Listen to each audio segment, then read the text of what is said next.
Tonight, CBS12 News is reopening a case that police say was brought to its conclusion a year ago.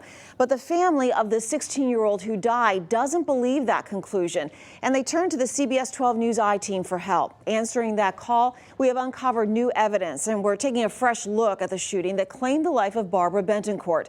A suicide, an accident, or something else entirely? Here's the I-Team's Danielle Wall.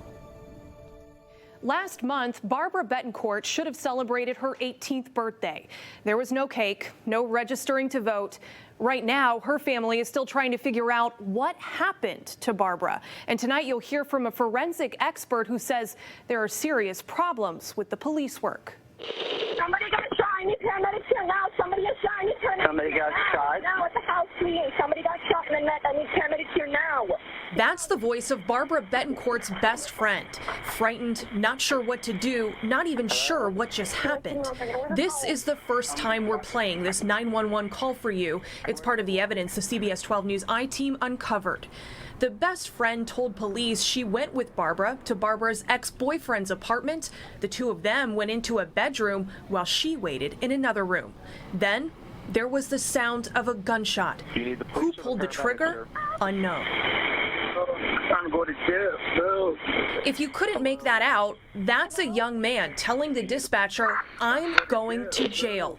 And that's the voice of Barbara's ex-boyfriend. It's frustrating. Barbara's loved ones are still confused about that reaction. They're asking, does it make sense to say that if she had accidentally shot herself? If they're going to say it was an accident, show me the proof, show me exactly how she did it. Well, there's always going to be questions. Again, it's a teenager who lost their life tragically.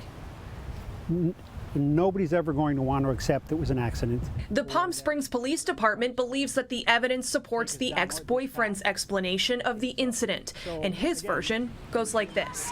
They skipped school, his parents weren't home, so he and Barbara had sex. Afterwards, Barbara asked to see the gun that he bought on the internet. While she was handling it, he says she accidentally shot herself. But what does he do next? In this interview with police, he said he freaked out and threw the gun out of a window. The Palm Springs Police Department brought in a consultant, a ballistics expert, who police say agreed with their findings. But we have his report, which is inconclusive. Here, he writes, "I cannot rule out a self-inflicted gunshot wound." He doesn't even address if it could have been a homicide. He can't tell you who fired the gun. He can't tell you whether it was suicide or whether it was homicide. And so that's the greater issue. Dr. David Thomas is a former Gainesville police officer, now forensic expert and professor at Florida Gulf Coast University. The I-Team brought him the case materials, and in his opinion, investigators may have skipped important steps. When you look at what we do have here, the narrative, the ballistics report, the summary of the case, the 911 call, are you convinced, or do you feel like there's some doubt here that this could have been a homicide? I think there's some doubt. The big thing is the evidence, or the failure to collect evidence. To me, that's huge. Dr. Thomas wants to know why police didn't look for blood spatter on the ex-boyfriend's clothes, plus gunshot residue. Dr. Thomas says everyone's hands should have been tested. I respect his opinion.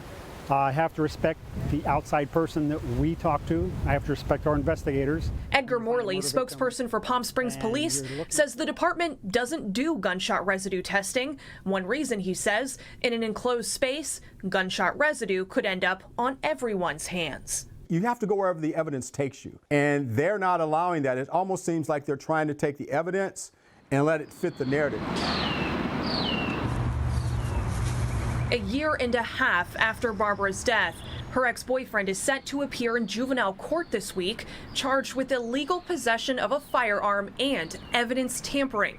And now, the CBS12 News I-Team has learned prosecutors just added another charge, culpable negligence, for carelessly introducing a gun to that environment. They're trying to place some responsibility on the team. We think it's significant. We reached out to the family of Barbara's ex-boyfriend before his court appearance this week. They declined an interview. Barbara's family tells me that they see this negligence charge as a step in the right direction, but they are still not satisfied that they know the truth, and they are considering a lawsuit.